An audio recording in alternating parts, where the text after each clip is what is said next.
Welcome to Piazza Navona in Rome, home of one of the most dramatic and most iconic water displays in history. Built in 1651 by Bernini and few assistants, this is Fontana di Quattro Fiumi, the Fountain of the Four Rivers, which was more than just a fountain or a water feature. It was an experience that told a story. And as a modern pool designer, you can steal few tricks from the masters. So, what makes this fountain a Baroque masterpiece? Well, there's a few hidden design secrets in plain sight. So let's get closer and explore them together.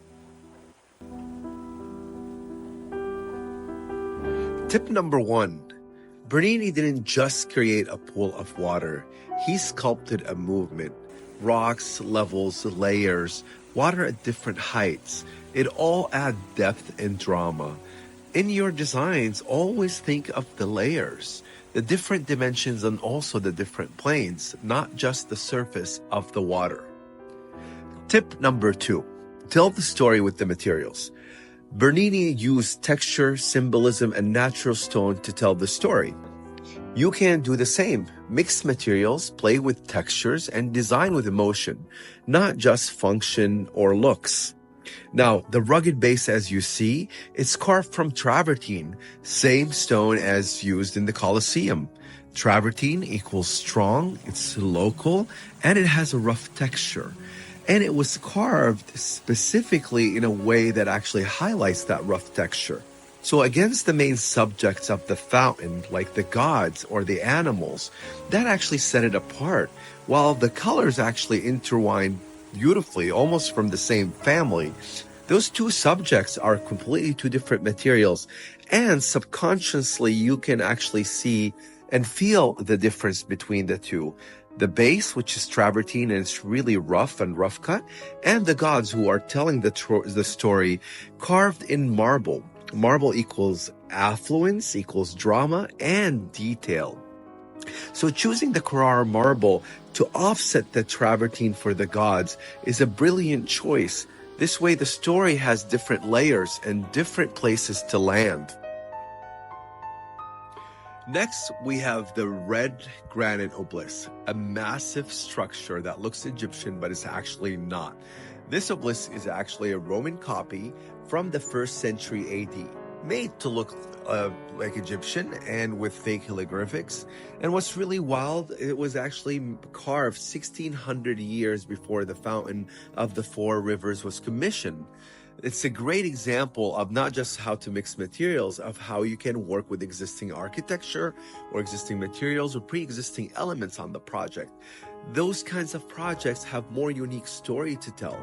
They give your design a real depth and a context, especially if you know how to make that, incorporate that element, that existing element to be a part, a natural part of the new design. And this is exactly what Bernini did here.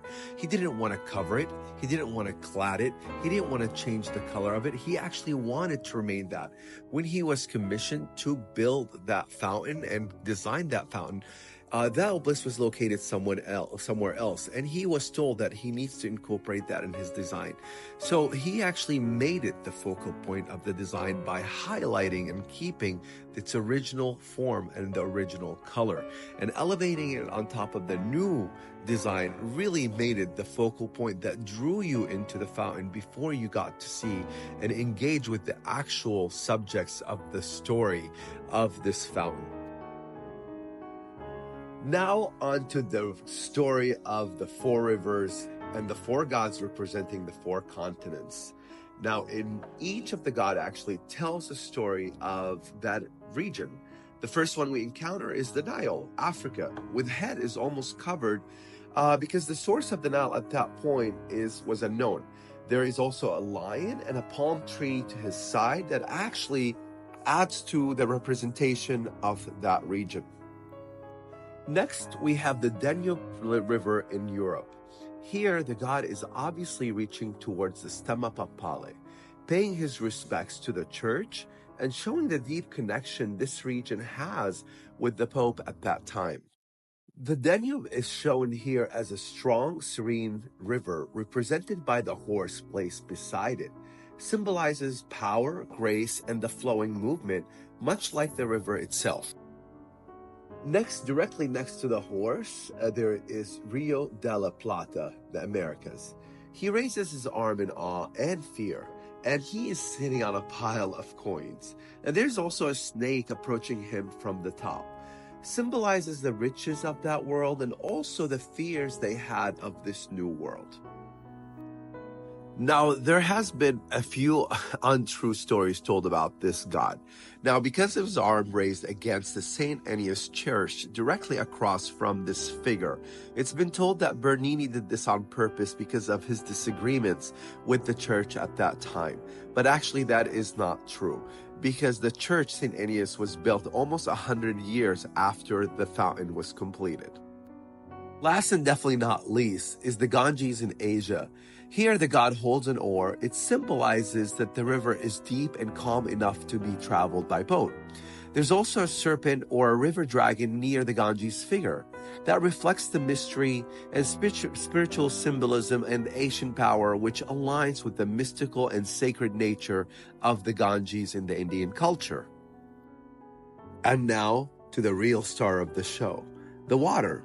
Flowing from hidden channels at different levels and different speeds, bringing it all to life and really connecting the dots throughout this amazing story.